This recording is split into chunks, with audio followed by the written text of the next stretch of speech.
Thank you very much, Kevin. Thank you for the introduction. Good morning and welcome to Business, Finance and Cities, Climate Action for Paris, part of the Global Challenges series with the hashtag up there. ODI is running this series to mark this critical year for international development and for climate change. It is a great honour to have Mary Robinson with us because amongst many other things that she does, she is the UN Secretary General's Special Envoy on Climate Change, and she will deliver our keynote speech this morning. We have you in the room. Thank you very much for attending, but we also have many people online. We think there are probably about 200 already, and we hope more can join. And we're certainly going to be communicating the conversation this morning on Twitter at Global Challenges using the @ODI dev handle.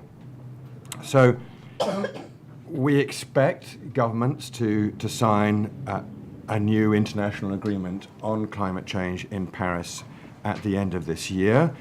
But we also know that there are many other contributions that can and should be made by private actors, by non-state actors in the governmental sphere, particularly sub-federal states, cities, mayors.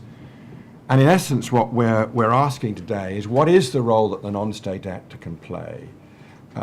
What is the role that can be contributed in Paris that doesn't undermine the intergovernmental process, perhaps provides a challenge to governments to do more, faster, more effectively, but also displays a capacity to self-organize, to draw on resources which are available to particular constituencies, and within those constituencies to build peer groups that set an example to each other about what is possible to do now.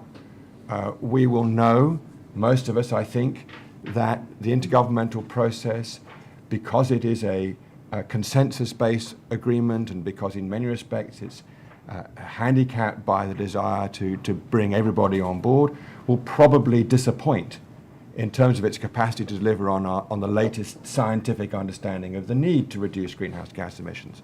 So one of the other questions we're going to ask this morning is, what can the non-state actors do now, particularly in the 5 years while the next agreement is being brought into force, that can deploy more resources to solve the problem more immediately?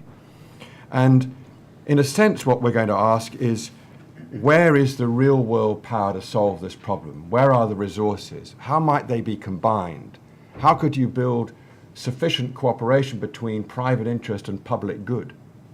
What are the rules that could evolve alongside the intergovernmental process? Is there a way to shortcut? Can we get more directly to obligation to reduce emissions? What can we do with private contractual law and supply chains, as well as city ordinances and indeed the laws of regions such as California or Ottawa, even when their governments find it hard to come to a conclusion that would be substantial enough to deal with the problem? So my name is James Cameron. I've in many respects tried to be many of these actors over the years, but I'm originally an international lawyer.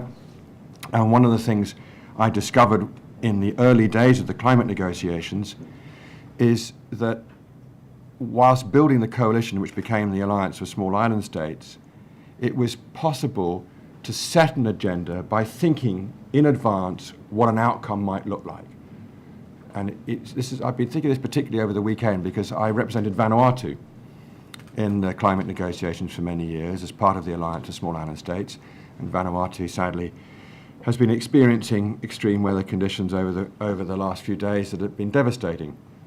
But I remember vividly day one of the climate negotiations in Chantilly, Virginia in 1991, when a fully fledged international agreement on climate change was tabled by Vanuatu on behalf of the Alliance of Small Island States. And many other governments were somewhat surprised. Who are these people? Why do they have an idea of what ought to be? But by writing down in advance their vision of a global agreement on a fully comprehensive treaty on climate change in 1991, they, with no political power, no economic power whatsoever, but with the power of a good idea, they were able to influence proceedings. So I hope that we'll have some powerfully good ideas here this morning, and that we can do our best to make our contribution in our very many ways to making the intergovernmental process successful in December, but also to be sure that there's work that we can do in, around, and in addition to that process. So let me now turn to Mary. As you all know, Mary was the first female president of Ireland, 1997, UN High Commissioner for Human Rights, 97 to 2002. As I've said, she is the Special Envoy on Climate Change.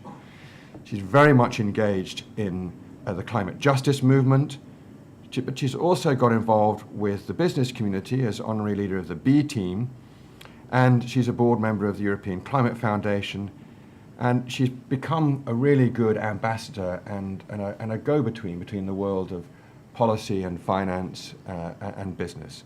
So thank you very much, Mary, for taking time out to come and speak to us and to join this important debate. Over to you.